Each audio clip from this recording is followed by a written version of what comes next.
અત્યારે આપણે ઉભાજી bus stand પાસે અહીંયા ચા પીવા માટે ઉભા હતા અને મારા સ્કૂટરના પાછલા વ્હીલમાં દેખાડો આવ્યા છો. અહીંયા બોલ્ટ જ નથી, બોલ્ટ નીકળી ગયેલો છે એટલે ગમે ત્યારે આ વ્હીલ નીકળી જાય. પરંતુ આ કાકાનું ધ્યાન ગયું, કાકાએ મને મદદ કરી કે તમે ધ્યાન રાખજો કે ગમે ત્યારે વ્હીલ નીકળી જશે. અને પછી ખબર પડી કે ભાઈ આ કાકા વર્ષોથી ગેરેજના કામ કરી રહ્યા છે. શું નામ કાકા તમારું? ચેતનભાઈ. કેટલા વર્ષોથી આ કામ કરો છો? લગભગ 30-35 વર્ષથી. હવે તમારું સ્કૂટર કદાચ અમારું બગડી ગયું હોય તો ઘરે આવીને સર્વિસ કરી જાવ છો? કોઈ પણ સ્કૂટર એટલે બાઇક ને સ્કૂટર બે કરો છો? હોન્ડા. બરોબર છે.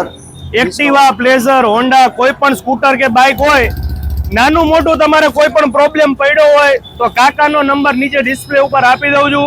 તમારા ઘરે આવીને તમારું સ્કૂટર સર્વિસ કરી જશે અને આવા જવાનો ચાર્જ લેતા નથી. ઈ બાજુ ફ્રીમાં છે, ખાલી સર્વિસનો ચાર્જ અથવા તો કોઈ પણ સ્પેર પાર્ટ્સ નાખવા પડે. તો પહેલા તો કાકાનો આપણે ધન્યવાદ માનીએ કે કાકાએ સેવાનું કામ કર્યું, નકર હમણાં વ્હીલ નીકળી જાત મને જ ખબર ન રહે.